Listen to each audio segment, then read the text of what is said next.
देखिए, मुझे लगता है कि भारतीय जनता पार्टी ने शुरुआती कोशिश वही की कि वो कुछ मुद्दों पर चुनाव लड़ेगी। जी। जैसे कि संतोष जी ने कहा कि घूस देने की बात हुई, लाभार्थी जो हैं, उनको ये दिया जाएगा, वो दिया जाएगा, लाभार्थी। लेकिन बहुत जल्दी समझ में आ गया कि ये लाभार्थी वाला जो मामला है, ये ज़्यादा टिकने वाला नहीं है। एक तो भारत में होता ये है कि अगर आप किसी को कोई चीज़ दे रहे हैं, तो उसको तो वो मान लेता है कि ये फॉर ग्रांटेड है, अब इसमें कोई चिंता नहीं है, अब आगे की बात सोचो। जी। ज़रूरत पूरी हो रही है, लेकिन उसके आगे मुद्दा क्या है?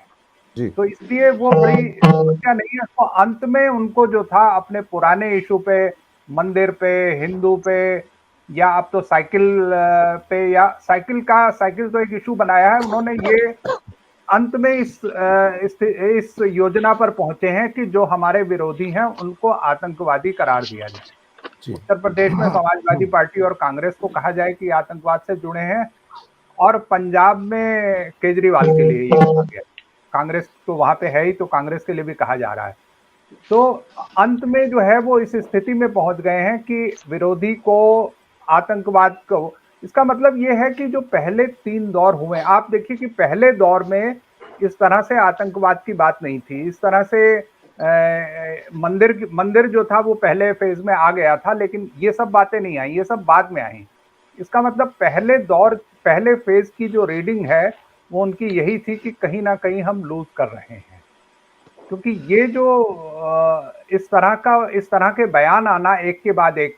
अच्छा, दूसरा क्या हुआ है कि अब वो, उनके ऊपर इतना दबाव है कि जिन इश्यूज को वो इग्नोर कर रहे थे, अब उस पर भी ध्यान देने लग गए हैं। मसलन छुट्टा जानवरों वाला, जो आवारा पशुओं वाला जो मामला था, प्रधानमंत्री ने पहली बार एड्रेस किया। मुख्यमंत्री ने तो खैर जी। उसको, इशू को समझा ही नहीं कि ये जरूरत भी है।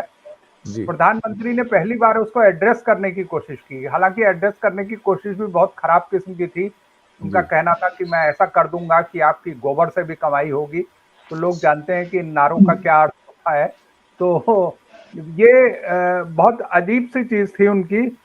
मुझे लग रहा है कि ये चुनाव जो है, ये कहीं ना कहीं हमें बाद में स्नोबॉल इफेक्ट दिखाएगा। यानी जो बढ़ रहा है वो शायद तेजी से बढ़ता जाए, और जो गिर रहा है वो तेजी से नीचे गिरता जाए, क्योंकि पहले 3 दौर में, तीसरे दौर तक ये चीज बहुत साफ हो गई है।